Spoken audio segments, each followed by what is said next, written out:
Bismillahirrahmanirrahim. Assalamualaikum warahmatullahi wabarakatuh. Selamat pagi, salam sejahtera untuk kita semua. Ibu dan Bapak yang kami hormati, baik yang ada di ruangan maupun yang di ruang Zoom. Di hadapan Ibu dan Bapak sudah hadir Profesor Dr. Insinyur Ricardus Eko Indrajit MSc, MBA, MA, Master MPhil, MSI. Beliau adalah tokoh pendidikan dan pakar teknologi informatika yang saat ini menjabat sebagai Rektor Universitas Pradita.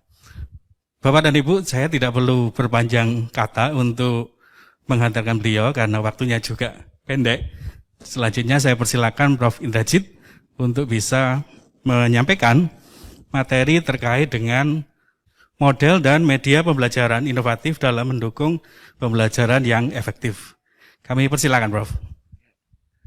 Terima kasih. Selamat pagi Bapak Ibu. Sehat semua? Mantap. Nah, udah kangen ya bertemu fisik begini. Saya juga hadir fisik karena guru saya datang. Nah, ini kalau tadi lupa nanya Prof. Atwi, ngomongin saya terus pengen saya tanya nomor sepatunya berapa. Saya diminta untuk masuk tadi yang sudah disampaikan oleh Prof. Atwi di belakang bahwa strategi sangat penting.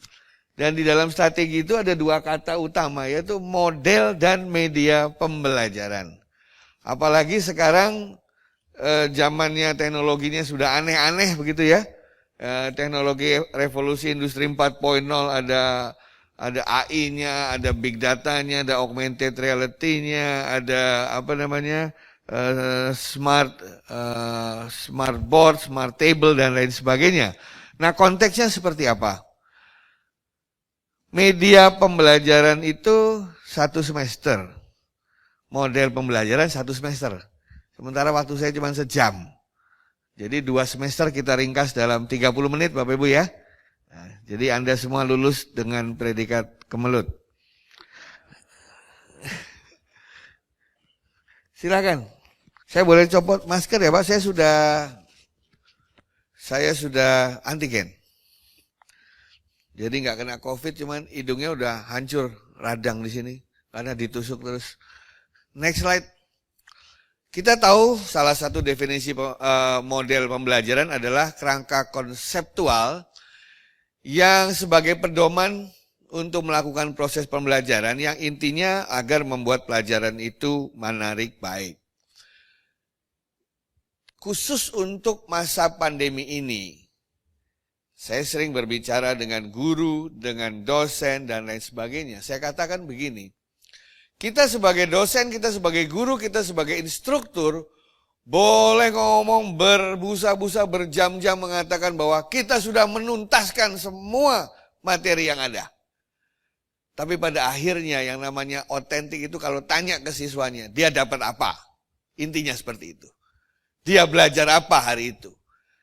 Jadi nggak ada gunanya kita mendeliver semua materi kalau pada akhirnya yang belajar bilang, saya tidak dapat apa-apa. Karena kita semua tahu bahwa inti fokus adalah pada peserta didik, bukan kepada kitanya. Nah, disitulah makanya orang mulai melihat apakah model pembelajaran zaman kita dulu masih bisa dipakai di zaman sekarang. Masih relevan apa tidak? Bapak Ibu sekalian, siapa yang masih mengalami dikte? Masih Pak? Dikte. Apakah dikte itu masih ingat Pak? Guru ngomong, kita nulis. Kenapa? Ya karena bukunya nggak ada. Bukunya cuma yang ada punya guru, kita nggak punya semua. Di Gramedia nggak ada, di Gunung Agung nggak ada. Yang punya cuma catatan guru. Ya gimana kita mau belajar? Akhirnya guru dikte, kita nulis. Dan itu sah pada zamannya. Orang bukunya nggak ada. Kenapa papan tulis di kelas-kelas kita dulu berlapis-lapis? Yang digeser-geser itu. Apa alasannya? Karena guru biologi mau menceritakan mengenai sistem pencernaan, gambar dulu. Selesai satu gambar mau dijelasin, teng, bel. Jangan dihapus dulu ya, untuk minggu depan digeser papannya, betul toh? Jadi dikte, papan tulis relevan pada zamannya. Guru sebagai pengajar mendikte ngasih tahu relevan pada zamannya. Sekarang saya tanya Bapak Ibu, berapa persen materi yang ingin kita ajarkan yang tidak ada di internet? Berapa persen? Berapa persen materi pembelajaran, materi ajar, bidang apapun yang tidak bisa Anda temukan di internet? Berapa persen? Nah, hampir 0%. Kalau gitu kenapa masih diajarkan di kelas? Kalau gitu kenapa dosen masih ngajarin hal yang sudah ada di internet? Itu namanya penipuan publik. Orang tua suruh bayar sesuatu yang di internet gratis. Jadi sebenarnya yang dibeli dari sekolah, dari tempat pendidikan, dari kampus adalah apa? Desain pembelajarannya. Bukan materinya. Materinya membeludak kok. Dari Harvard ada, dari MIT ada, di YouTube lengkap semua kok. Tapi bagaimana Anda mendesain itu semua supaya menjadi suatu model pembelajaran yang di ujungnya sesuai dengan tujuan yang kita inginkan. Di situ hak ciptanya. Jadi yang namanya bahan untuk bikin ayam goreng itu apa aja ya? Nyonya Suharti, Mbok Bre, itu kan bahannya sama semua. Tapi rasanya beda. Di mana bedanya? Recipes, resep, sama.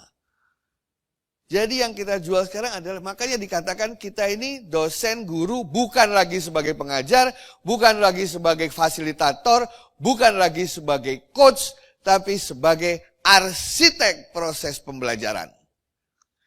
Kenapa dikatakan kata arsitek?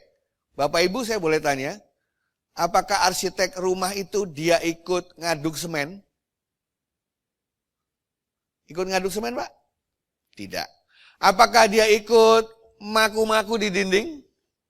Apakah dia ikut ngangkut-ngangkut pintu? Lah tapi kok dia bisa bikin gedung, jembatan, rumah seperti yang digambarkan? Why? Alas di mana itunya, rahasianya? Dia nggak hands on, tetapi gedung yang dia gambar, rumah yang dia gambar, jembatan yang dia gambar bisa sama persis. Rahasianya di mana? Dia tidak hands on loh. Rahasianya di mana kira-kira Bapak Ibu? Macam-macam ya. Dia tahu urut-urutannya seperti apa supaya jadi seperti itu. Dia tahu materialnya apa saja supaya nanti jadinya seperti itu. Dia tahu siapa orang yang harus membantu dia mendeliver itu semua, apakah itu mandor, pekerja. Dia tahu urutannya dan dia datang seminggu sekali ngawasin. Dan jadilah gedung itu, jadilah yang kita tempati seperti sekarang ini. Apa bedanya analogi dengan instructional design? Kita berangkat dari tujuan. Sama tujuannya adalah itu. Nah, sekarang banyak orang berpikir bahwa untuk mencapai tujuan itu harus kita semua. Harus guru semua yang melakukannya. Harus dosen semua yang melakukannya. Itu pertanyaan tadi saya tanyakan ke guru berapa persen materi. Terus saya tanyain ke siswanya, mana yang lebih menarik mengajarnya? Dosenmu atau yang di YouTube? Jawabannya apa kira-kira? Yang di YouTube lebih jelas, Pak. Ya dosen nggak boleh baper. Kalau di YouTube lebih jelas, ayo kita bikin desain supaya hari ini dia lihat YouTube. Besok ketemu saya. Nanti saya suruh ambil yang lihat lagi. Dari situlah kita berfungsi sebagai arsitek. Kita ambil media. Kan dulu kita belajar teorinya. Bisa by utilization, bisa by development. Yang udah jadi bisa kita pakai, bikin sendiri juga bisa.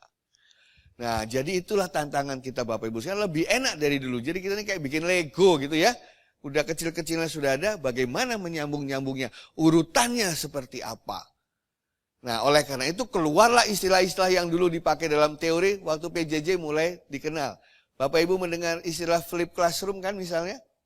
Apa itu flip classroom? Belajar dulu di rumah sendiri, baru nanti ketemu gini kita diskusi. Kalau dulu nggak mungkin belajar apa, orang nggak ada bahannya. Jadi dulu belajar di sekolah, PR di rumah. Sekarang terbalik. Belajar di rumah, ketemu, kita dalami bersama, kita diskusi, dan lain sebagainya. Jadi saya kalau webinar suka nanya begini sama teman-teman yang mau nanya. Jangan tanya ke saya yang jawabannya sudah ada di internet. Tahu maksudnya Bapak Ibu? Orang kita tuh kadang-kadang malas nyari internet. Pak Eko, apa yang dimaksud dengan gamification? Jawaban saya, ada di internet. Kan jarang kita bertemu kan? Tanyalah yang tidak ada jawabannya di internet. Nah, jadi kita kebanyakan itu tadi. Menunggu, dan menunggu. Makanya sekarang keluarlah model pembelajaran yang berbagai jenis yang mulai relevan. Problem based learning, project based learning, inquiry based learning, gamification, dan lain sebagainya. Karena dirasa mulai bisa satu, berorientasi pada peserta didik, dia merasa mendapatkan sesuatu, dia merasa belajar sesuatu, gitu ya. Dan kita memilih mana yang paling sesuai dengan tujuan dari pembelajaran itu. Banyak sekolah, banyak kampus juga masih salah. Model pembelajaran dianggap sebagai tujuan. Pokoknya project based learning. Pokoknya di tempat kami semuanya problem based learning. Pokoknya di tempat kami collaborative learning. Konteksnya apa? Nah, next slide. Bapak Ibu sekalian, next slide. Jadi kriteria memilih model pembelajaran yang banyak itu sangat ditentukan oleh kita ini pengen mengajarkan apa, tujuannya apa. Bapak Ibu, tingkat kemampuan peserta didik juga menjadi kunci dalam kita menerapkan model pembelajaran. Jadi tidak ujuk-ujuk project based, cooperative learning, authentic learning, experiential learning. Tanpa kita tahu kita tuh mau ngapain gitu. Cuman karena baru ikut seminar kayaknya bagus, diterapkan. Nah, sehingga bisa saja 14 kali pertemuan, 14 model belajar yang berbeda tiap sesinya. Tergantung apa dulu yang ingin kita raih di akhir sesi yang ada. Jadi, tujuannya apa, karakteristiknya kayak apa, materinya apa, dan kalau Anda lihat ini adalah langkah-langkah awal dari Dick and Carey kan, yang tadi disampaikan oleh Prof. Atwi. Jadi saya tidak perlu harus sampai ke belakangnya. Next slide. Dah, silahkan belajar masing-masing. Saya rasa Bapak Ibu udah jago semua. 100-an lebih model pembelajaran yang ada di pasaran. Ya, bikinlah model baru juga boleh. Indonesia juga punya banyak model. Problem based learning itu kalau base-nya adalah masalah real yang dihadapi. Banyak mahasiswa menanyakan, susah Pak nyari masalah. Susah dari mana? Beli aja koran Indonesia, isinya masalah tok. Masih banyak case study yang pakai punya Harvard University, Oxford, Cambridge, itu kan di sana. Study case Nike, Boeing, kita nggak tahu gitu kan. Padahal kita ngelihat banyak BUMN mau bangkrut toh Pak. Lah itu jadi study case-nya, problemnya itu. Nah, jadi nggak usah sulit cari studi kasus, beli saja koran, 70% isinya problem. Next slide. Kalau project based learning, kita tahu project adalah kegiatan yang temporer. Ada awal, ada akhir. Ya, kalau problem mungkin akan panjang terus. Tapi kalau project itu ada awal, ada akhir, ada output yang diinginkan. Project based learning ini bagus untuk membina anak-anak untuk berkolaborasi. Karena tidak ada project yang dikerjakan oleh satu orang. Itu project mini biasa. Tapi project yang berbasis tugas-tugas yang cukup kompleks sehingga mereka bisa saling kerjasama, saling mengenal. Next slide. Collaborative learning Anda sudah jago dan seterusnya. Kolaborasi terus. Next slide terus, ini cuma contoh-contoh aja. Anda tahu semua, saya pengen kasih ke satu slide yang penting. Next slide terus. Terus flip classroom, gamification. Nah, ini dia.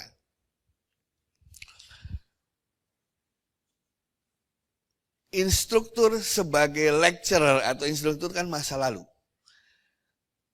Sekarang itu fungsi kita sudah naik sebagai fasilitator dan bahkan menjadi coach yang menuju ke arsitek tadi.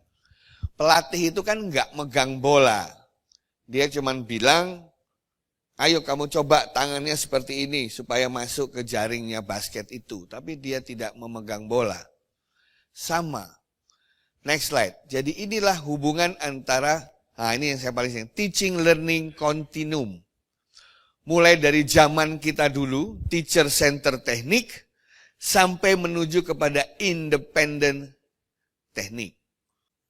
Tugas kita sebenarnya sederhana. Membuat peserta didik kita ketagihan belajar, itu udah cukup sebenarnya. Kalau kita bisa membuat anak-anak peserta didik, siapapun orang dewasa ketagihan belajar, Anda cukup ngajarin bab 1. Sisanya dia akan habiskan sendiri.